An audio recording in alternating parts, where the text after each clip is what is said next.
আজকে আমরা শুরু করছি টেলিকমিউনিকেশন দিয়ে। টেলিকমিউনিকেশন শব্দটাতে একটু যদি আমরা খেয়াল করি, এখানে হচ্ছে আমরা দুইটা ওয়ার্ড পাবো মোটামুটি। একটা হচ্ছে টেলি, আরেকটা হলো কমিউনিকেশন। টেলি শব্দের অর্থ হচ্ছে লং ডিস্টেন্স অথবা দূরবর্তী জায়গা, আর কমিউনিকেশন শব্দের অর্থটা হচ্ছে মোটামুটি এরকম যে ইনফরমেশন শেয়ার করা বা ইনফরমেশন এক্সচেঞ্জ করা। অর্থাৎ কোনো একটা লং ডিস্টেন্সে যদি আমরা ইনফরমেশন শেয়ার করি তাই হলো টেলিকমিউনিকেশন। এখন একটা লং ডিস্টেন্সে যদি আমরা ইনফরমেশন শেয়ার করতে চাই তাহলে অবশ্যই আমাদের একটা মাধ্যমের প্রয়োজন। একটু আমরা খেয়াল করি, এখানে ধরলাম আমি ঢাকাতে অবস্থান করছি, আমার একটা ফ্রেন্ড দিনাজপুরে অবস্থান করছে। ঢাকা থেকে দিনাজপুরে যদি কমিউনিকেশন করতে চাই তাহলে অবশ্যই একটা মাধ্যমের প্রয়োজন আছে। আমরা মাধ্যম হিসেবে একটা ইলেকট্রিক ওয়্যার কল্পনা করলাম। এই ইলেকট্রিক ওয়্যারের মাধ্যমে ঢাকা থেকে দিনাজপুরে আমরা ইনফরমেশন এক্সচেঞ্জ করা বা ইনফরমেশন শেয়ার করার চেষ্টা করব। এখন আমরা নর্মালি রেগুলার বেসিসে আমরা যে সিগন্যালগুলো তৈরি করি এগুলো হচ্ছে নর্মালি হচ্ছে অডিও সিগন্যাল, এবং অডিও সিগন্যালের ফ্রিকোয়েন্সি রেঞ্জ হচ্ছে 20 থেকে 20,000 হার্টজ। 20 থেকে 20,000 হার্টজ। আমরা হিউম্যান বিং, মানব জাতি যে ফ্রিকোয়েন্সি সিগন্যাল তৈরি করতে পারি তার সর্বনিম্ন ফ্রিকোয়েন্সি হচ্ছে 20 এবং সর্বোচ্চ ফ্রিকোয়েন্সি হচ্ছে 20,000 হার্টজ। এর বাইরে আর কোনো ফ্রিকোয়েন্সি আমরা তৈরি করতে পারি না। কিন্তু আমরা যখন রেগুলার একজন আরেকজনের সাথে যখন কথা বলি তখন এত লো ফ্রিকোয়েন্সি অথবা এত হাই ফ্রিকোয়েন্সি সিগন্যাল আমরা তৈরি করি না। অর্থাৎ এটা বোঝাতে চাচ্ছি যে আমরা যখন রেগুলার একটা ফ্রেন্ডের সাথে যখন একজন ফ্রেন্ড কথা বলি, বা আমরা যখন আমাদের রিলেটিভের সাথে কথা বলি, অথবা যখন ফোনে কথা বলি, তখন দেখা যায় এই এত 20 ফ্রিকোয়েন্সি বা 30 ফ্রিকোয়েন্সি, এত লো ফ্রিকোয়েন্সি আমরা তৈরি করি না, অথবা এত হাই ফ্রিকোয়েন্সি মানে 20,000, 19,000 বা 18,000 এই ফ্রিকোয়েন্সি আমরা তৈরি করি না। আমরা নর্মালি যে ফ্রিকোয়েন্সিটা তৈরি করি রেগুলার বেসিসে সেটা হচ্ছে 300 থেকে 4,000 হার্টজ। এবং এই যে অডিও সিগন্যাল যে অথবা আমরা যে কথাটা বলছি এগুলোকে আমরা নাম দিই, এগুলো হচ্ছে একটা মেকানিক্যাল সিগন্যাল। এই মেকানিক্যাল সিগন্যাল, এটা মেকানিক্যাল সিগন্যাল কেন? নর্মালি আমাদের ভোকাল বা বাকযন্ত্রের মধ্যে অলওয়েজ ভাইব্রেশন তৈরি হওয়ার মাধ্যমে এই অডিও সিগন্যালগুলো তৈরি হয়। যেহেতু ভাইব্রেশন তৈরি হচ্ছে এজন্য এগুলোকে বলা হয় মেকানিক্যাল সিগন্যাল। এখন এই মেকানিক্যাল সিগন্যাল কখনো এই ইলেকট্রিক্যাল ওয়্যারের মাধ্যমে দিনাজপুর যাবে না, কারণ এই ইলেকট্রিক ওয়্যারের একটা প্রপার্টি আছে। এই ইলেকট্রিক ওয়্যারের মধ্যে দিয়ে যে সিগন্যাল পাস হবে অবশ্যই সেটা ইলেকট্রিক্যাল সিগন্যাল হতে হবে। কিন্তু আমাদের কাছে যে সিগন্যালটা আছে এটা হচ্ছে একটা মেকানিক্যাল সিগন্যাল। তাহলে এই মেকানিক্যাল সিগন্যালকে কখনো এই তারের মধ্য দিয়ে, এই ইলেকট্রিক ওয়্যারের মধ্যে দিয়ে দিনাজপুরে পাঠানো সম্ভব না, কারণ আমাদের কাছে একটা মেকানিক্যাল সিগন্যাল আর এই তারের মধ্যে দিয়ে শুধুমাত্র ইলেকট্রিক্যাল সিগন্যাল পাস হবে। এজন্য এই মেকানিক্যাল সিগন্যালকে ইলেকট্রিক্যাল সিগন্যালে কনভার্ট করার প্রয়োজন পড়ে। ওকে, তাহলে এই মেকানিক্যাল সিগন্যালকে ইলেকট্রিক্যালে কনভার্ট করার জন্য আমরা একটা ডিভাইস আনবো, তাকে বলছি আমরা ট্রান্সডিউসার।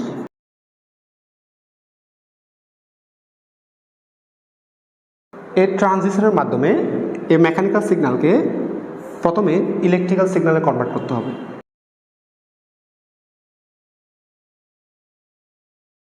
ট্রান্সডিউসার হচ্ছে এমন একটা ডিভাইস যার মাধ্যমে একটা এনার্জি হতে অন্য এনার্জি অথবা একটা সিগন্যাল হতে অন্য সিগন্যালে কনভার্ট করা যায়। এখানে এই ট্রান্সডিউসারের মাধ্যমে এই মেকানিক্যাল সিগন্যালকে আমরা ইলেকট্রিক্যাল সিগন্যালে কনভার্ট করব। এখন নর্মালি বাজারে অনেক প্রকার ট্রান্সডিউসার আছে। আমরা নর্মালি এখানে যে ট্রান্সডিউসারটা ইউজ করব সেটা হচ্ছে একটা মাইক্রোফোন। আমরা যখন ফোনে কথা বলি তখন আমাদের যে কথাগুলো আছে সেটা হচ্ছে একটা মেকানিক্যাল সিগন্যাল। ওই মেকানিক্যাল সিগন্যালকে ইলেকট্রিক্যাল সিগন্যালে কনভার্ট করার জন্য মাইক্রোফোনের প্রয়োজন হয়।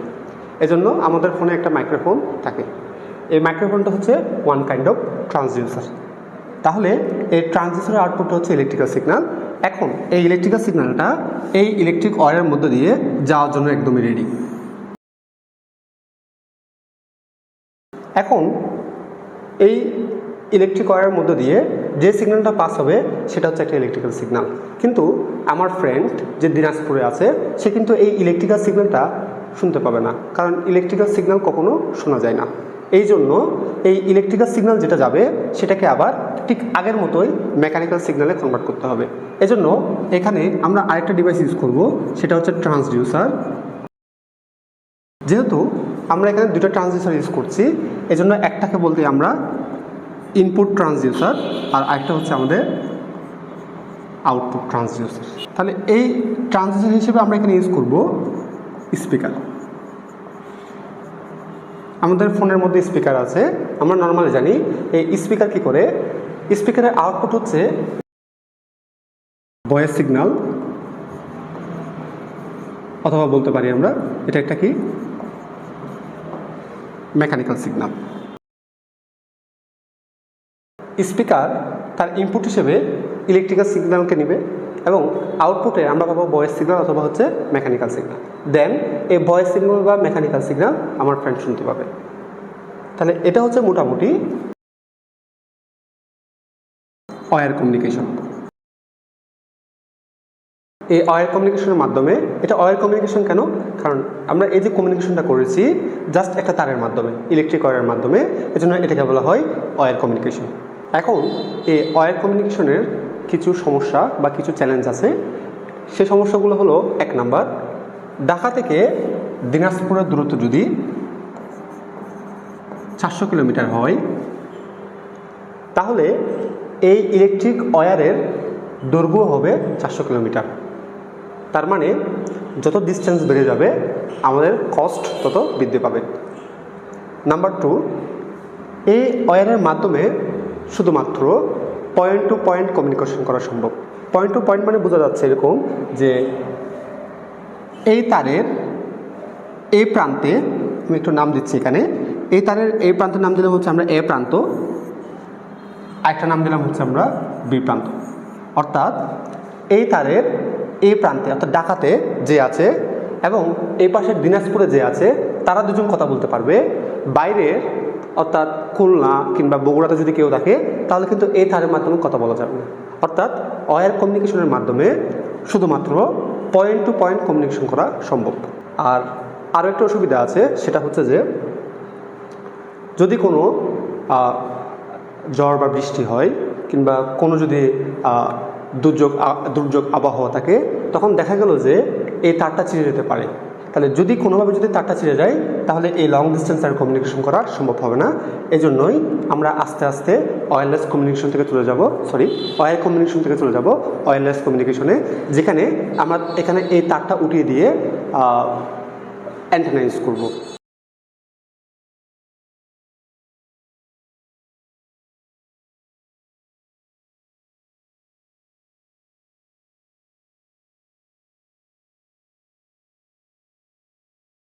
আমরা যেখান থেকে সিগন্যাল পাঠাবো এটা হচ্ছে ইনফরমেশন সোর্স। এই ইনফরমেশন সোর্স থেকে মানে এটা মানে বোঝাচ্ছে এখান থেকে আমরা চাইলে ভিডিও সিগন্যাল পাঠাতে পারি, চাইলে অডিও সিগন্যাল পাঠাতে পারি, যে কোনো ভয়েস সিগন্যাল এখান থেকে আমরা পাঠাতে পারবো। ওকে, তাহলে এটা হচ্ছে আমাদের ভয়েস সিগন্যাল অথবা এটা হচ্ছে আমাদের মেকানিক্যাল সিগন্যাল। এটা রেঞ্জ হচ্ছে মোটামুটি 300 থেকে 4000 হার্টজ। আর এই ইনফরমেশন সিগন্যালকে এটা ইলেকট্রিক্যাল সিগন্যাল থাকতে পারে, নাও থাকতে পারে। যদি এটাকে ইলেকট্রিক্যালে যদি কনভার্ট করতে চাই, এই জন্য অবশ্যই এখানে কী লাগবে, একটা ট্রান্সডিউসার লাগবে। এখানে ট্রান্সডিউসার হিসেবে আমরা মোটামুটি ইউজ করব, ধরে নিলাম মাইক্রো। এখন এই মাইক্রোফোনের আউটপুটে এই ট্রান্সডিউসার কী করবে, এই মেকানিক্যাল সিগন্যালকে ইলেকট্রিক্যাল সিগন্যালে কনভার্ট করবে, ইলেকট্রিক্যাল সিগন্যালে কনভার্ট করবে, যেখানে দুটাই সেম সিগন্যাল। পার্থক্য হচ্ছে এটা হচ্ছে মেকানিক্যাল সিগন্যাল, এটা হচ্ছে ইলেকট্রিক্যাল সিগন্যাল, কিন্তু দুটার ফ্রিকোয়েন্সি কিন্তু কী হবে, সেম হবে। এটা কোন রেঞ্জের মধ্যে হবে, 300 থেকে 4000 হার্টজ। এখন এই সিগন্যালকে এটা একটা অ্যান্টেনা, এটা একটা অ্যান্টেনা। এটাকে বলতে পারি আমরা ট্রান্সমিটিং অ্যান্টেনা, এটাকে বলতে পারি আমরা রিসিভিং অ্যান্টেনা। তাহলে এই অ্যান্টেনা কী করবে, এই সিগন্যালকে ট্রান্সমিট করবে ইলেকট্রোম্যাগনেটিক ওয়েভ আকারে, ইলেকট্রোম্যাগনেটিক ওয়েভ আকারে। এই ইলেকট্রোম্যাগনেটিক ওয়েভ হলো ওয়ান কাইন্ড অফ লাইট, এক প্রকার আলো। এখন এই অ্যান্টেনা আর এই অ্যান্টেনার কাজটা হচ্ছে সম্পূর্ণ একটু বিপরীত। কীরকম, এই অ্যান্টেনা কী করবে, এই ইলেকট্রিক্যাল সিগন্যালকে ইলেকট্রোম্যাগনেটিক ওয়েভে কনভার্ট করবে। আর এই অ্যান্টেনা কী করবে, এই ইলেকট্রোম্যাগনেটিক ওয়েভটাকে রিসিভ করে এটাকে জাস্ট এটার উল্টা কাজটা করবে। এই অ্যান্টেনা কী করবে, এই ইলেকট্রিক্যাল সিগন্যালকে ইলেকট্রোম্যাগনেটিক ওয়েভে কনভার্ট করবে, আর এই অ্যান্টেনা এই ইলেকট্রোম্যাগনেটিক ওয়েভকে ইলেকট্রিক্যাল সিগন্যালে কনভার্ট করবে। যেহেতু ইলেকট্রিক্যাল সিগন্যাল আমার ফ্রেন্ড শুনতে পাবে না, এজন্য এই ইলেকট্রিক্যাল সিগন্যালকে আবার মেকানিক্যাল কিংবা এই যে এরকম ভয়েস সিগন্যালে কনভার্ট করতে হবে। এজন্য এখানে আমাদের আরেকটা ট্রান্সডিউসার প্রয়োজন। এই ট্রান্সডিউসারটা আমরা ইউজ করব একটা স্পিকার, ধরে নিলাম একটা স্পিকার। তাহলে এই ট্রান্সডিউসারের আউটপুটে আমরা পাবো মেকানিক্যাল সিগন্যাল অথবা হচ্ছে একটা ভয়েস সিগন্যাল আর ভয়েস সিগন্যাল, যেটা আমার ফ্রেন্ডের কাছে পৌঁছাবে। এখানে আমরা ফ্রেন্ডকে বোঝাচ্ছি এরকম দ্বারা যে গন্তব্যে পৌঁছাবে, এটা হচ্ছে আমাদের ডেস্টিনেশন। তাহলে যেখান থেকে সিগন্যাল পাঠানো হবে, সেটা হচ্ছে ইনফরমেশন সোর্স, আর যেখানে আমাদের সিগন্যালটা পৌঁছাবে সেটা হচ্ছে আমাদের ডেস্টিনেশন। আর এই দুটো ট্রান্সডিউসারের কাজ হচ্ছে, এটা কি করবে, প্রথম যে ট্রান্সডিউসারটা এটাকে বলতে পারি ইনপুট ট্রান্সডিউসার, আর এটা হচ্ছে আমাদের আউটপুট ট্রান্সডিউসার। এই ইনপুট ট্রান্সডিউসার কী করবে, মেকানিক্যাল সিগন্যাল বা ভয়েস সিগন্যালকে ইলেকট্রিক্যাল সিগন্যাল কনভার্ট করবে। আর এই অ্যান্টেনা এই ইলেকট্রিক্যাল সিগন্যালকে ইলেকট্রোম্যাগনেটিক ওয়েভে কনভার্ট করবে। আর এই পাশে এই যে ট্রান্সডিউসারটা, এখানে যে অ্যান্টেনাটা আছে, এই অ্যান্টেনার কাজ কিন্তু সম্পূর্ণ উল্টা। যে এই অ্যান্টেনা কী করছে, এই ইলেকট্রিক্যাল সিগন্যালকে ইলেকট্রোম্যাগনেটিক ওয়েভে কনভার্ট করছে। আর এখানে যে অ্যান্টেনাটা আছে, এটা ইলেকট্রোম্যাগনেটিক ওয়েভকে ইলেকট্রিক্যাল সিগন্যালে কনভার্ট করবে। আর এই ইলেকট্রিক্যাল সিগন্যালকে মেকানিক্যাল বা ভয়েস সিগন্যালে কনভার্ট করার জন্য আমরা একটা এখানে ইউজ করছি একটা ট্রান্সডিউসার, যেটা হচ্ছে একটা স্পিকার। আর এই মেকানিক্যাল সিগন্যাল বা ভয়েস সিগন্যাল এটা হচ্ছে আমার ফ্রেন্ডের কাছে পৌঁছাবে। তাহলে এই যে আমার ফ্রেন্ড যে জায়গাটা থাকবে তাকে বলছি আমরা ডেস্টিনেশন। ওকে, এটা হচ্ছে মোটামুটি ওয়্যারলেস কমিউনিকেশন। এটা হচ্ছে ওয়্যারলেস কমিউনিকেশন। এই সিস্টেমের জন্য সব কিছু ঠিক থাকলেও এই ক্ষেত্রে এই অ্যান্টেনার দৈর্ঘ্যটা, অ্যান্টেনার উচ্চতাটা, অ্যান্টেনার হাইট কতটুকু হবে সেটা অবশ্যই কনসিডার করতে হবে। অ্যান্টেনা ডিজাইন করার সময় এই অ্যান্টেনার হাইটটা কতটুকু হবে সেটা অবশ্যই কনসিডার করতে হবে। এখন আমরা দেখব কিভাবে এই অ্যান্টেনা হাইটটা বের করা যায়। অ্যান্টেনা লেংথ বা অ্যান্টেনা হাইট, অ্যান্টেনা লেংথ অথবা অ্যান্টেনা হাইট বের করার সূত্র হলো ল্যামডা ডিভাইড বাই 10, যেখানে ল্যামডা হলো তরঙ্গ দৈর্ঘ্য। আমরা নর্মালি একটা সূত্র জানি, কোনো কিছুর বেগ equal to velocity equal to f into lambda. V হচ্ছে কোনো একটা ওয়েভের ভ্যালোসিটি বা বেগ, এফ হচ্ছে ফ্রিকোয়েন্সি, আর ল্যামডা হচ্ছে তরঙ্গদৈর্ঘ্য। যেহেতু আমরা ইলেকট্রোম্যাগনেটিক ওয়েভে কনভার্ট করব এবং ইলেকট্রোম্যাগনেটিক ওয়েভটা একটা হচ্ছে লাইট, এজন্য আমরা বি না দিয়ে আমরা সি নিয়ে কাজ করব। সি হচ্ছে আলোর বেগ, সি তো লিখতে পারি, বি এর জায়গায় লিখতে পারি আমরা C equal to F lambda, যেখানে সি এর মান হচ্ছে 3 × 10⁸। এখন আমাদের মেন টার্গেটটা হচ্ছে যেভাবে হোক আমাদের অ্যান্টেনার দৈর্ঘ্যটা বের করতে হবে, যেভাবে হোক অ্যান্টেনার দৈর্ঘ্যটা বের করতে হবে। এখন এই অ্যান্টেনার দৈর্ঘ্য যদি বের করতে চাই আমাদের আগে ল্যামডার মানটা নির্ণয় করতে হবে। এখন ল্যামডার মান যদি বের করতে চাই তাহলে অবশ্যই এখানে ফ্রিকোয়েন্সি লাগবে। এখন ফ্রিকোয়েন্সি আমরা কত নিব, আমরা একটু আগের স্লাইডে যাই। আগের স্লাইডে এই যে আমরা যে সিগন্যালটা পাঠাবো তার ফ্রিকোয়েন্সি কোন রেঞ্জের মধ্যে আছে, 300 থেকে 4000। তাহলে এখানে আমরা সর্বোচ্চ ফ্রিকোয়েন্সিটা নিয়ে কাজ করি, যেখানে এটা নিয়ে কাজ করলে হবে আমরা সর্বোচ্চটা নিয়ে কাজ করলাম। এখানে সর্বোচ্চ নিলাম কত, আমরা 4000। তাহলে এখান থেকে দেখা যাচ্ছে ল্যামডার মান আসবে ৭৫,০০০ মিটার। ল্যামডার মান যদি ৭৫,০০০ মিটার হয় তাহলে অ্যান্টেনার দৈর্ঘ্য হবে, অ্যান্টেনার হাইট অথবা হচ্ছে অ্যান্টেনার লেংথ বলতে পারি, হবে ল্যামডা ডিভাইড বাই হচ্ছে কত 10, যেখানে ল্যামডার মান হচ্ছে ৭৫,০০০ মিটার, নিচে হচ্ছে 10, তাহলে এটা আসবে এরকম ৭৫০০ মিটার, অথবা লেখা যায় 7.5 কিলোমিটার। দেখা যাচ্ছে যখন আমাদের ফ্রিকোয়েন্সিটা হচ্ছে 4000 হার্জ, তখন অ্যান্টেনার দৈর্ঘ্যটা হচ্ছে 7.5 কিলোমিটার। এটা বাস্তবে এটা ডিজাইন করা অসম্ভব, কারণ 7.5 কিলোমিটার এই অ্যান্টেনাটা ডিজাইন করা প্রায় অসম্ভব। এটার কস্ট অনেক বেশি আসবে, এবং এত বড় যদি অ্যান্টেনা ডিজাইন করা হয় তাহলে আমাদের যে বিমানগুলো চলাচল করে বা এয়ারক্রাফট যেগুলো আছে সেগুলোর চলাচলে ডিস্টারবেন্স তৈরি হবে। এজন্য এত বড় অ্যান্টেনা ডিজাইন করা বাস্তবে পসিবল না। তাহলে এখন মোটামুটি একটু এখানে এই চিত্রে সব কিছু ঠিক ছিল, কিন্তু সমস্যাটা হয়ে গেছে এখানে, মেন চ্যালেঞ্জটা হচ্ছে এই অ্যান্টেনার হাইটটা নিয়ে। এখন যেভাবে হোক এভাবে যদি আমরা ট্রান্সমিট করতে চাই সিগন্যাল ট্রান্সমিট করা যাবে, কিন্তু এই অ্যান্টেনার হাইটটা অনেক বেশি হয়ে যাবে। এখন যেভাবে হোক এই অ্যান্টেনার হাইটটা কী করতে হবে, আমাদের কমাতে হবে। এখন অ্যান্টেনার হাইটটা কীভাবে কমানো যায় সেটা এখন আমরা ট্রাই করব। আচ্ছা, একটু আগে আমরা যে ফ্রিকোয়েন্সি নিয়ে কাজ করেছি সেটা ছিল হচ্ছে 4000 হার্টজ।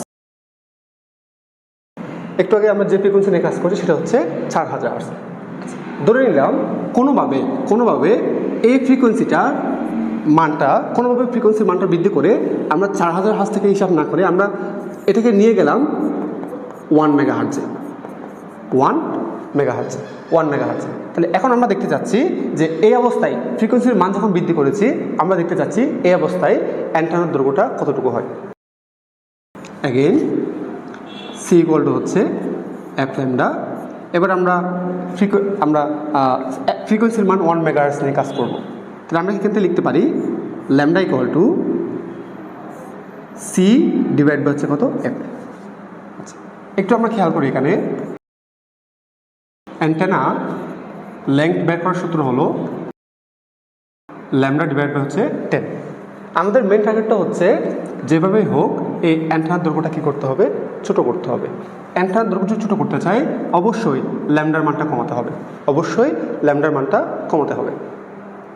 এখন ল্যামডার মান যদি কমাতে চাই আমরা দুটো জিনিস করতে পারি, হয় সি এর মানটা চেঞ্জ করব, নাহলে এই যে ফ্রিকোয়েন্সির মানটা চেঞ্জ করব। সি হচ্ছে এখানে হচ্ছে আলোর বেগ আমরা সবাই জানি মোটামুটি একটা নির্দিষ্ট মাধ্যমে আলোর বেগ হচ্ছে কনস্ট্যান্ট। এজন্য আলোর বেগটাকে মোটামুটি চেঞ্জ করা প্রায় ইম্পসিবল। এজন্য আলোর বেগটাকে আমরা কনস্ট্যান্ট ধরে একটু খেয়াল করি, এখানে ফ্রিকোয়েন্সিটা আমরা চেঞ্জ করতে পারবো চাইলে। তাহলে ল্যামডার সাথে একটু খেয়াল করো যে ল্যামডার সাথে ফ্রিকোয়েন্সির সম্পর্কটা হচ্ছে ব্যস্তানুপাতিক। তাহলে ল্যামডার মান যদি কমাতে চাই ফ্রিকোয়েন্সির মান অবশ্যই বাড়াতে হবে, কারণ ল্যামডার সাথে ফ্রিকোয়েন্সির সম্পর্ক হচ্ছে ব্যস্তানুপাতিক। তো ল্যামডার মান যদি কমাতে চাই ফ্রিকোয়েন্সির মানটা বাড়াতে হবে। এজন্য আগে ফ্রিকোয়েন্সি ছিল 4000 হার্টজ, সেখান থেকে বৃদ্ধি করে আমরা নিয়ে এসেছি এখন কততে 1 মেগাহার্টজে। তাহলে ফ্রিকোয়েন্সি হচ্ছে এবার কত 1 মেগাহার্টজ মানে আমরা জানি 1 × 10⁶, আর লাইট ভ্যালোসিটি হচ্ছে 3 × 10⁸। এখানে যদি আমরা ডিভাইড করি এখানে ল্যামডার মান আসবে 300 মিটার। এটা হচ্ছে ল্যামডার মান। ওকে, এখন ল্যামডার মান যদি জানি আমরা এই সূত্রের মাধ্যমে অবশ্যই অ্যান্টেনার দৈর্ঘ্যটা বের করতে পারবো। তাহলে অ্যান্টেনার লেংথ হচ্ছে ল্যামডা ডিভাইড বাই হচ্ছে কত 10, ল্যামডার মান হচ্ছে 300 মিটার ডিভাইড বাই হচ্ছে কত 10, আসবে হচ্ছে 30 মিটার। আমরা একটু খেয়াল করি আগে যেখানে অ্যান্টেনার হাইট বা লেংথ আসছিল কত 7.5 কিলোমিটার, আর এখন এসেছে সেটা হচ্ছে 30 মিটার। তাহলে আমরা দেখতে পাচ্ছি যখন আমরা ফ্রিকোয়েন্সি বৃদ্ধি করেছি তখন অ্যান্টেনার দৈর্ঘ্যটা কিন্তু কমে গিয়েছে। যখন আমরা ফ্রিকোয়েন্সি বৃদ্ধি করেছি তখন হচ্ছে অ্যান্টেনার দৈর্ঘ্যটা কমে গিয়েছে। অ্যান্টেনার দৈর্ঘ্য যদি কমে যায় তাহলে আমাদের কস্ট মোটামুটি অনেকটা কমে যাবে। ওকে, তাহলে এই যে আমরা ফ্রিকোয়েন্সি বৃদ্ধি করেছি টেলিকমিউনিকেশনের ক্ষেত্রে, এই যে ফ্রিকোয়েন্সি বৃদ্ধি করেছি এই ফ্রিকোয়েন্সি বৃদ্ধিটাকে বলা হয়, মানে এই ফ্রিকোয়েন্সি বৃদ্ধি করার যে পদ্ধতিটা টেলিকমিউনিকেশনের ক্ষেত্রে এই যে ফ্রিকোয়েন্সি বৃদ্ধি করার যে পদ্ধতিটা আছে এটাকে বলা হয় মডুলেশন। আমরা এখন মডুলেশন নিয়ে বিস্তারিত দেখব।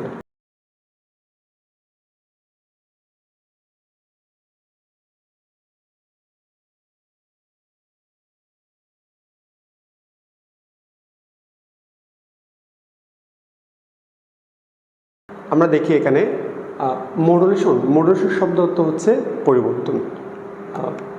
একটু আগে এই যে আগে যে ফ্রিকোয়েন্সি ছিল 4000, তখন দেখা গিয়েছিল অ্যান্টেনার লেংথ বা অ্যান্টেনার হাইট হয়েছিল 7.5 কিলোমিটার। যখন আমরা ফ্রিকোয়েন্সিটা বৃদ্ধি করেছি তখন অ্যান্টেনার দৈর্ঘ্যটা কমে গিয়ে কত হয়ে গেছে 30 মিটার।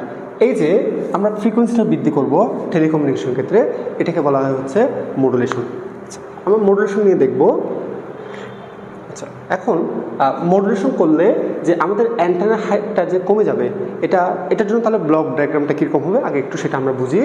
আচ্ছা, এখানে যে ব্লক ডায়াগ্রামটা আছে এটা একটু আমরা দেখার চেষ্টা করি। এখানে কি হয়েছে, প্রথমে এখানে হচ্ছে আমাদের ইনফরমেশন সোর্স, এটা হলো আমাদের ইনফরমেশন সোর্স। ওকে, এই ইনফরমেশন সোর্সে আমরা যে সিগন্যালটা পাঠাবো এটা হচ্ছে একটা মেকানিক্যাল সিগন্যাল। এটা হচ্ছে 300 থেকে 4000 হার্জের মধ্যে। এটা যেহেতু মেকানিক্যাল সিগন্যাল বা ভয়েস সিগন্যাল, এটাকে ইলেকট্রিক্যাল সিগন্যালে কনভার্ট করার জন্য আমরা এখানে একটা ট্রান্সডিউসার ইউজ করেছি। হ্যাঁ, এই ট্রান্সডিউসার এই মেকানিক্যাল সিগন্যালকে ইলেকট্রিক্যাল সিগন্যাল কনভার্ট করবে। অবশ্যই দুটার ফ্রিকোয়েন্সি মোটামুটি সেম থাকবে। ওকে, তারপর এখানে একটা ডিভাইস আছে দেখতে পাচ্ছি আমরা, ট্রান্সমিটার। এই ট্রান্সমিটার সার্কিটের একটা অংশ হচ্ছে মডুলেটর সার্কিট। এই মডুলেটর কী করবে, এই 4000 হার্জের যে ফ্রিকোয়েন্সি আছে, 300 থেকে 4000 হার্জের যে ফ্রিকোয়েন্সি আছে, এই ফ্রিকোয়েন্সিকে 1 মেগাহার্জ সিগন্যালে ইলেকট্রিক্যাল সিগন্যালে কনভার্ট করবে। তাহলে এই যে এই লো ফ্রিকোয়েন্সি সিগন্যালকে এই যে হাই ফ্রিকোয়েন্সিতে কনভার্ট করছি, এটা হচ্ছে আমাদের মডুলেশন। এবং এই মডুলেশন করে থাকবে আমাদের এই যে মডুলেটর সার্কিটটা।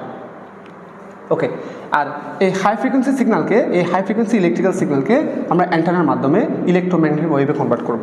তাহলে এই ফ্রিকোয়েন্সি বাড়ানোর ফলে দেখা গেছে যে আমাদের অ্যান্টেনার দৈর্ঘ্য কত আসবে এবার 30 মিটার। এখন এই ইলেকট্রোম্যাগনেটিক ওয়েভকে এই অ্যান্টেনা পিক করে সেটাকে 1 মেগাহার্জে ইলেকট্রিক্যাল সিগন্যালে কনভার্ট করবে। এখন দেখা যাচ্ছে যে এটা 1 মেগাহার্জ, এটা হচ্ছে 1 মেগাহার্জ। এখন এই 1 মেগাহার্জের সিগন্যাল যদি আমার ফ্রেন্ডের কাছে যদি সরাসরি পাঠাই দিই, এই যে ডিমোডুলেশন এগুলো না করে যদি সরাসরি পাঠাই দিই, তাহলে আমার ফ্রেন্ড কিন্তু আমার এই সিগন্যাল, আমার কথাটা কিন্তু শুনতে পাবে না। কারণটা হচ্ছে আমাদের একটা শ্রাব্যতা সীমা আছে। আমরা যখন সিগন্যাল তৈরি করি, আমাদের সিগন্যাল তৈরি করার রেঞ্জ হচ্ছে 20 থেকে 20,000 হার্জ। ঠিক তেমনি এই ফ্রিকোয়েন্সি রেঞ্জটা হচ্ছে আমাদের শ্রাব্যতা সীমা। অর্থাৎ আমরা এই ফ্রিকোয়েন্সির বাইরে অন্য কোনো যদি সিগন্যাল তৈরি হয় আমরা কিন্তু শুনতে পাবো না। তাহলে এই যে 1 মেগাহার্জ যে সিগন্যালটা, এটা যদি আমার ফ্রেন্ডের কাছে যদি সরাসরি পাঠিয়ে দিই, তাহলে দেখা যাবে 1 মেগাহার্জের সিগন্যালটা এই রেঞ্জের মধ্যে পড়ে না। এজন্য এই সিগন্যাল যদি আমার ফ্রেন্ডের কাছে যায়, আমার ফ্রেন্ড কিছুই শুনতে পাবে না। এখন কী করতে হবে, এই যে আমরা লো ফ্রিকোয়েন্সি থেকে 4000 থেকে যে 1 মেগাহার্জ তৈরি করেছি, এই 1 মেগাহার্জ সিগন্যালকে আমরা যদি আবার 4000 হার্জে যদি কনভার্ট করতে চাই, অর্থাৎ ফ্রিকোয়েন্সিটা আমি আবার কমাবো, ঠিক এটার উল্টা কাজটা করতে হবে। এখানে হচ্ছে আমাদের আছে একটা মডুলেটর সার্কিট, এখানে হবে একটা ডিমোডুলেটর সার্কিট। এই ডিমোডুলেটর সার্কিটের কাজ হচ্ছে ঠিক যেভাবে আমরা 4000 থেকে 1 মেগাহার্জে ফ্রিকোয়েন্সি বৃদ্ধি করেছি, ঠিক একইভাবে 1 মেগাহার্জ থেকে সে আবার 300 থেকে 4000 হার্জের মধ্যে ব্যাক করবে। আচ্ছা, তাহলে এখন এটা হচ্ছে একটু খেয়াল করে এখানে এটা হচ্ছে একটা ইলেকট্রিক্যাল সিগন্যাল, এটা একটা ইলেকট্রিক্যাল সিগন্যাল। পার্থক্যটা হচ্ছে এটা হচ্ছে ফ্রিকোয়েন্সি বেশি, এখানে ফ্রিকোয়েন্সি কম। তাহলে ফ্রিকোয়েন্সি কমানোর কাজটা করছে এখানে আমাদের ডিমোডুলেটর সার্কিট। আর এটা যেহেতু একটা ইলেকট্রিক্যাল সিগন্যাল, এই ইলেকট্রিক্যাল সিগন্যাল যেহেতু আমার ফ্রেন্ড শুনতে পাবে না, তাহলে এই ইলেকট্রিক্যাল সিগন্যালকে মেকানিক্যাল সিগন্যাল কনভার্ট করার জন্য এখানে আমরা আরেকটা ডিভাইস ইউজ করেছি, সেটা হচ্ছে ট্রান্সডিউসার। আর এই ট্রান্সডিউসারের আউটপুটটা হচ্ছে একটা মেকানিক্যাল সিগন্যাল, অথবা এটা হচ্ছে একটা ভয়েস সিগন্যাল। ওকে, এবং এই ফিগারের একটা নাম আছে, সেটা হচ্ছে বেসিক কমিউনিকেশন সিস্টেমের ব্লক ডায়াগ্রাম। এটা হলো বেসিক কমিউনিকেশন সিস্টেমের ব্লক ডায়াগ্রাম। ওকে, আশা করি এটা সবাই বুঝেছো। ওকে, আমি এখন নেক্সট স্লাইডে যাচ্ছি। মডুলেশন বোঝার আগে আমাদের আরেকটু কিছু জিনিস জানা লাগবে। সেগুলো হচ্ছে যে প্রথমত হচ্ছে সিগন্যাল। আমরা সিগন্যাল সম্পর্কে জানবো। সিগন্যাল যা আসলে ওয়েভ তাই। সিগন্যাল হলো যে ফিজিক্যাল কোয়ান্টিটি সময়ের উপর নির্ভরশীল বা সময়ের সাথে সাথে পরিবর্তনশীল হয়, তাকে আমরা সিগন্যাল বলি। যেমন আমাদের এসি সার্কিটে আমাদের কিছু সিগন্যাল ছিল এরকম, আইএফটি হচ্ছে কারেন্ট। এই কারেন্টের মানটা সময়ের উপর নির্ভরশীল, এবং আইএফটিকে আমরা এভাবে লিখতে পারি IM sine omega t plus হচ্ছে ফাই, যেখানে আইএম হচ্ছে এই কারেন্টের অ্যাম্প্লিটিউড, ওমেগা হচ্ছে কারেন্টের অ্যাঙ্গুলার ফ্রিকোয়েন্সি, আর ফাই হচ্ছে আমাদের ইনিশিয়াল ফেজ। ওকে, ঠিক তেমনই আমাদের কাছে আরেকটা সিগন্যাল আছে বি অফ টি। এসএ সার্কিটে আমরা এগুলো দেখেছি। এটা হচ্ছে BM sine omega t plus হচ্ছে কত ফাই। তাহলে এটা হচ্ছে আমাদের ভোল্টেজের সমীকরণ, এবং এই দুটাকে আমরা বলবো সিগন্যাল। অবশ্যই সিগন্যাল, কারণ এই যে কারেন্ট এবং ভোল্টেজ এই মানটা অবশ্যই এখানে সময়ের উপর নির্ভরশীল, এখানে এটাও সময়ের উপর নির্ভরশীল। তো এটা সেটাই বলছে যে কারেন্টের মানটা সময়ের উপর নির্ভরশীল, এই কারেন্টের মানটা সময়ের উপর নির্ভরশীল, এই জন্য এটা হচ্ছে একটা সিগন্যাল। সিগন্যাল বলতে পারি অথবা বলতে পারি আমরা ওয়েভ। এবং এগুলোর একটা নাম আছে, যেহেতু এটা হচ্ছে কারেন্টের সমীকরণ, এটা হচ্ছে অ্যাম্পিয়ার, আর এটা হচ্ছে যেহেতু ভোল্টেজের সমীকরণ, এটা হচ্ছে আমাদের ভোল্ট। এবং এগুলোকে বলবো আমরা ইলেকট্রিক্যাল সিগন্যাল। Electrical signal. তাহলে এই ইলেকট্রিক্যাল সিগন্যাল মোটামুটি আমরা দুটো ধরে নেব, একটা হচ্ছে কারেন্ট, একটা হচ্ছে কি ভোল্টেজ। এবং এখন থেকে আমার টেলিকমিউনিকেশনে যত প্রকার সিগন্যাল দেখব সবগুলো হচ্ছে ইলেকট্রিক্যাল সিগন্যাল। এবং ইলেকট্রিক্যাল সিগন্যাল যেহেতু দুইটা আছে, আমরা সবসময় চুজ করব এই ভোল্টেজকে। ওকে, তাহলে এখন এই যে ভোল্টেজ, ওকে, এটা হচ্ছে আমাদের ঠিক আছে, এটা হচ্ছে আমাদের ইলেকট্রিক্যাল সিগন্যাল। এটা হচ্ছে একটা voltage BM sine omega t plus phi. BM হচ্ছে ভোল্টেজের অ্যাম্পলিটিউড, ওমেগা হচ্ছে ভোল্টেজের ফ্রিকোয়েন্সি, আর ফাই হচ্ছে ইনিশিয়াল ফেজ। ওকে, এখন আমরা টেলিকমিউনিকেশন ক্ষেত্রে অলওয়েজ দুটা সিগন্যাল আনবো। অলওয়েজ দুটা সিগন্যাল, একটা হচ্ছে মেসেজ সিগন্যাল, একটা হচ্ছে মেসেজ সিগন্যাল। এই মেসেজ সিগন্যালের আরেকটা নাম হচ্ছে, বলতে পারি এটা লো ফ্রিকোয়েন্সি সিগন্যাল। অবশ্যই এটাকে বলতে পারি আমরা লো ফ্রিকোয়েন্সি সিগন্যাল। কেন লো ফ্রিকোয়েন্সি সিগন্যাল, একটু যদি সেটা যদি আমরা একটু অবজার্ভ করি, এই যে এখানে যে 300 থেকে 4000 ফ্রিকোয়েন্সি যে সিগন্যালটা আছে, এই সিগন্যালটাকে বলতে পারি আমরা, এটা হচ্ছে আমাদের মেসেজ সিগন্যাল।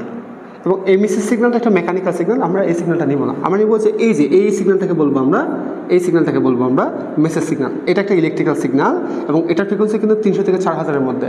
এই জন্য এটাকে বলছি আমরা একটা লো ফ্রিকোয়েন্সি সিগন্যাল। এটা হচ্ছে আমাদের মেসেজ সিগন্যাল। আর এই মেসেজ সিগন্যালটাই আমরা সবসময় চাইবো আমাদের গন্তব্যে পৌঁছানোর জন্য। ওকে, ঠিক আছে। এখন মেসেজ সিগন্যালকে আমরা কী দ্বারা প্রকাশ করব? মেসেজ সিগন্যালকে আমরা প্রকাশ করব এম অফ টি দ্বারা, যেখানে M of T M for message, এবং যেহেতু সিগন্যাল এটা সময়ের উপর নির্ভরশীল। এখন এই মেসেজ সিগন্যালের অবশ্যই একটা কী থাকবে, অ্যাম্পলিটিউড থাকবে। মেসেজ সিগন্যালের অ্যাম্পলিটিউডকে আমরা প্রকাশ করছি ঠিক এটার মতোই। এখানে বিএম, এখানে আমরা দিব হচ্ছে ইএম। ইএম মানে বোঝাচ্ছে মেসেজের অ্যাম্পলিটিউড, এবং এটা সাইন ওয়েভ হতে পারে, কজ ওয়েভ হতে পারে। আমি কজ ওয়েভ নিয়ে কাজ করছি, আমি কজ ওয়েভ দিলাম। তারপর হচ্ছে ফ্রিকোয়েন্সি থাকবে ওমেগা টি, আমি ওমেগা টি না দিয়ে দিব ওমেগা এমটি, আমি দিব ওমেগা এমটি। ওমেগা এমটি হচ্ছে মেসেজ সিগন্যালের অ্যাঙ্গুলার ফ্রিকোয়েন্সি। আর আমি এই যে ইনিশিয়াল ফেজ, এটার মান 0 ধরলাম, তাহলে এখানে থাকবে হচ্ছে E M cos omega M T. Similarly আমরা আরেকটা সিগন্যাল আনবো, সেটা হচ্ছে ক্যারিয়ার সিগন্যাল। ক্যারিয়ার সিগন্যালের আরেকটা নাম হচ্ছে হাই ফ্রিকোয়েন্সি সিগন্যাল।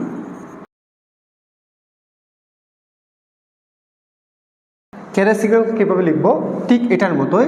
এখানে ইএম মেসেজের জন্য, আর এখানে হবে ইসি ক্যারিয়ারের জন্য। কজ ওয়েভ মনে করলাম, এটা কজ ওয়েভ দিলাম, সাইন ওয়েভ দিলে হবে, কজ ওয়েভ দিলে হবে, সমস্যা নেই এটা। আর এখানে লিখছি আমরা ওমেগা সি টি। তাহলে এটা হচ্ছে আমাদের মেসেজ সিগন্যাল, আর এটা হলো কি আমাদের ক্যারিয়ার সিগন্যাল। দুটোর মধ্যে পার্থক্যটা কোন জায়গায়?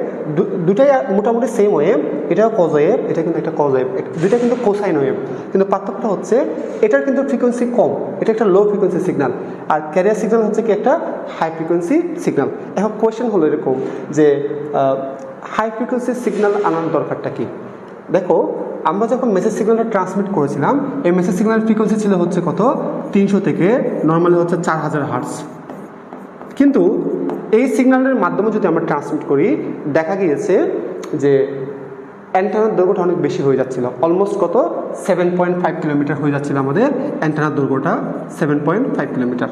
এখন যদি কোনোভাবে যদি আমরা ফ্রিকোয়েন্সি বৃদ্ধি করতে চাই, এই জন্য একটা হাই ফ্রিকোয়েন্সি সিগন্যাল আনবো যাতে আমাদের সম্পূর্ণ সিস্টেমের ফ্রিকোয়েন্সিটা বৃদ্ধি পায়।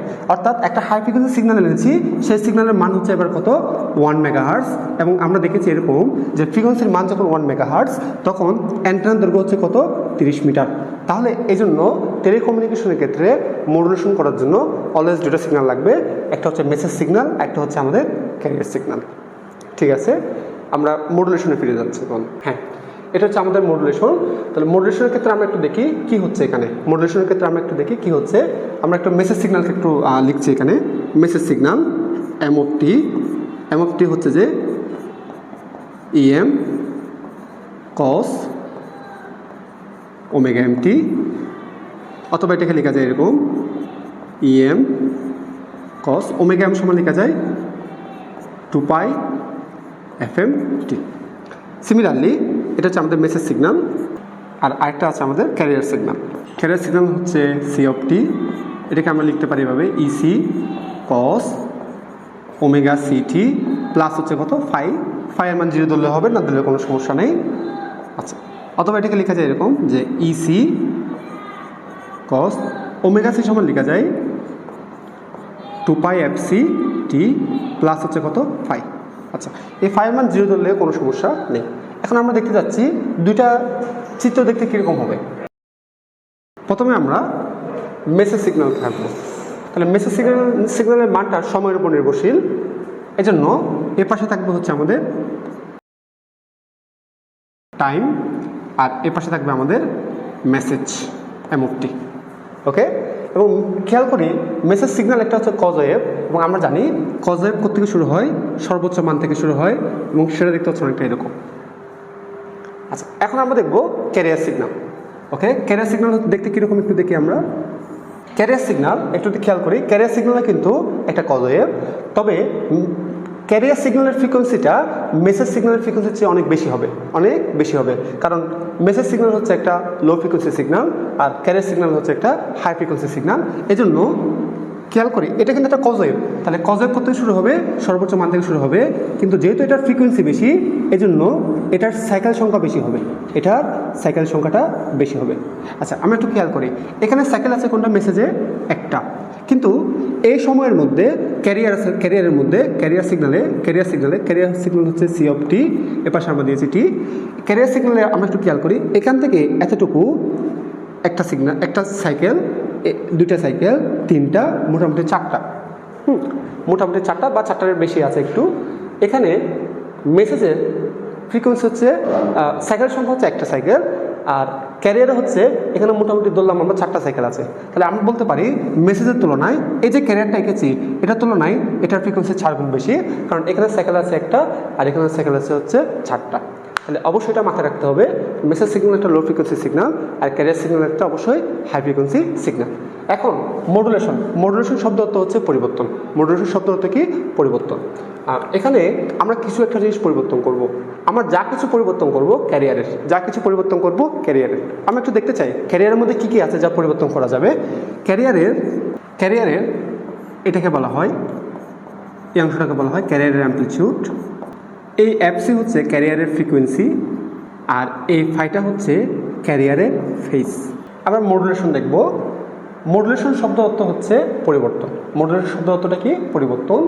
যে পদ্ধতিতে মেসেজ সিগন্যালের ইন্টেন্সিটি বা তাৎক্ষণিক মান অনুযায়ী ক্যারিয়ার সিগন্যালের অ্যামপ্লিটিউড বা ফ্রিকোয়েন্সি অথবা ফেজ পরিবর্তন করা হয় তাকে বলছি আমরা মডুলেশন। আচ্ছা, সংজ্ঞাটা একটু কঠিন লাগবে, আমি একটু বোঝার চেষ্টা করি। এটা একটু খেয়াল করি, এটা হচ্ছে আমাদের ক্যারিয়ার সিগন্যাল, এটা হচ্ছে মেসেজ সিগন্যাল। আমরা এখানে কিছু একটা জিনিস পরিবর্তন করব, কারণ মডুলেশন শব্দ অর্থ হচ্ছে পরিবর্তন।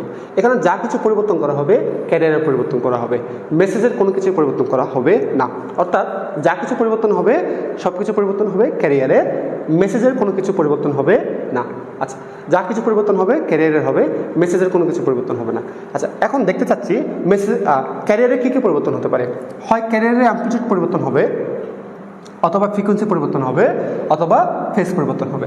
এখন এই পরিবর্তনটা অটোমেটিক হবে না, এই পরিবর্তনটা কন্ট্রোল করবে মেসেজ নিজেই। কে কন্ট্রোল করবে? মেসেজ নিজেই। মেসেজের তাৎক্ষণিক মানটা একটু দেখি। এই যে মেসেজের প্রতিটা মুহূর্তের মানকে বলি আমরা তাৎক্ষণিক মান, অর্থাৎ এগুলো সবগুলো হচ্ছে মেসেজের তাৎক্ষণিক মান। ওকে, একটু খেয়াল করে আমরা এখানে প্রশ্নটা এখন দেখি, সংজ্ঞাটা একটু দেখি। এখানে মডুলেশন, যে পদ্ধতিতে মেসেজ সিগন্যালের ইন্টেন্সিটি বা তাৎক্ষণিক মান অনুযায়ী ক্যারিয়ার সিগন্যালের হয় অ্যামপ্লিটিউড পরিবর্তন হবে, না হলে ফ্রিকোয়েন্সি পরিবর্তন হবে, আর না হলে ফেজ পরিবর্তন হবে, তাকে বলা হয় মডুলেশন। অর্থাৎ শুধুমাত্র ক্যারিয়ারের পরিবর্তন হবে।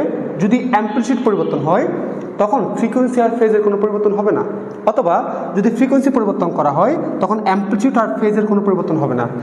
যদি ফেজ পরিবর্তন করা হয় তখন ফ্রিকোয়েন্সি আর অ্যামপ্লিটিউড কোনো পরিবর্তন হবে না। অর্থাৎ ক্যারিয়ার সিগন্যালের ক্ষেত্রে যদি যে কোনো একটা প্যারামিটার পরিবর্তন হবে, হয় অ্যামপ্লিটিউড, নয় ফ্রিকোয়েন্সি, না হলে ফেজ।